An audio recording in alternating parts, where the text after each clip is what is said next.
I'm Nicholas Balsi here at CPAC on the ground with Niger Innis. Who are you endorsing? Ted Cruz. And why Cruz over Trump, Kasich? Well, a lot of my people like Donald Trump too, there's no question about it, but we did a Tea Party primary several months ago, and Cruz was the clear favorite of our people. So you got to follow, a good leader follows his followers. And Ted Cruz is a clear conservative choice.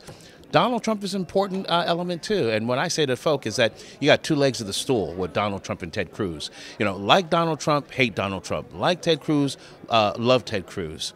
The reality is you're going to need Ted Cruz's supporters, you're going to need Donald Trump supporters to win this election. What do you say to those who argue that Cruz would be less likely to make deals and compromise to get things done on Capitol Hill compared to a guy like Trump who's made deals the centerpiece of his campaign? He has, but he now has a platform that he's run on. I mean, if Trump were to be the presidential nominee, he would need to reassure conservatives that are serious, consequential conservatives that believe in the conservative philosophy of limited government, fiscal responsibility, et cetera, et cetera. And he would have to bring in someone like a Ted Cruz. Vice versa, if Ted gets the nomination, he's going to have a little bit more leeway to do what he wants to do in terms of vice president of his cabinet because he is such a consequential conservative and people know that he's not going to compromise.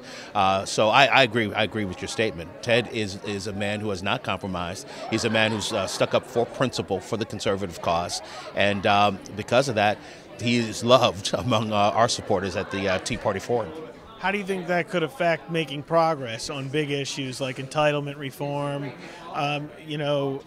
There's so many different challenges. Well, the problem is Republicans always fight from defense, right? We're always, focusing, we're always fighting on the battlefield that the Democrats want us to fight on or the progressives want us to fight on. Let me take the issue of illegal immigration, and I'm a pro-immigration Republican conservative. I have a program out in Nevada, a legal program where we take residents that are here legally and want to become citizens, and we teach them about the Bill of Rights. We teach them about the Constitution. We teach them the responsibilities of American citizenship. All right, so I'm not a rigid, wall-only kind of guy. But I know for a fact that the progressives have made this issue of immigration akin to a civil rights issue. And it's not. It's nothing. It's like apples and oranges. What people are asking for is a favor, not an entitlement. But because the progressives and because of their allies in the establishment media, they've been able to shift the battleground and make unreality into reality, which is a discussion on immigration. If you're for amnesty, you're fine, you're good. If you're against amnesty, then you're a racist, and that's nonsense. It's not true. Speaking of that, looking at what Trump said in his announcement about illegal immigration, the wall, and then what he said about criminal aliens. Yes. Now, how do they draw that line between the Republicans, between illegal immigrants and legal immigrants? Well, because right now the left is saying, look, they're just anti-immigrant. And that's baloney. That's pure crap. And that's part of what I'm telling you about the progressives are so good at shifting the battlefield and forcing conservatives to fight on that battlefield. No. And there's a split when it comes to legal immigration because there's some conservatives like Jeff Sessions, who I consider a friend, Senator Sessions, frankly, they want to slow down legal immigration because they believe that immigrants are coming here and depressing wages, all right? But there's a split because you've got a lot of pro-free market, conservatives that believe that, if you've got certain industries in agriculture and other industries and meat packing plants where there is a lack of labor, of American labor, then yeah, you should bring in temporary guest workers, not to make them citizens and voters someday, but to come here and do a job and then go back home. So in terms of fighting that narrative, any recommendations you have for the candidate? Well, see, and this is where Trump is loved by throngs of conservatives that give him a pass on certain ideological inconsistencies that he may have.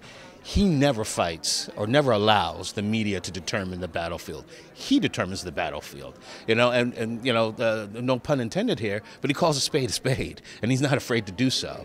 And he does it consistently, and that's the courage that Republicans are going to have as we move forward into this election with Hillary. The perfect combination, Frankenstein's monster, or let's say Superman's, if you could cobble together a political superhero for the conservative movement, it'd be the attitude and the tactics of Donald Trump and the ideological platform of Ted Cruz. And Ted Cruz's stubbornness. If you can put all those facets together, you've got a new Ronald Reagan for this age. Now, last question for you with Cruz and Trump. Yeah. What do you think about the establishment making an effort to stop those two? I love it.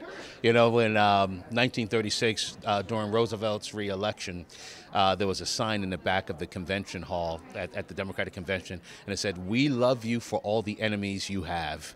And I love these guys for all the enemies they have within the establishment. They're on the right side of history if you've got Mitt Romney and the rest of the establishment crowd doing everything within their power to stop them. It's a good time to be a conservative. Mr. Innis, thank you so much. Thank you.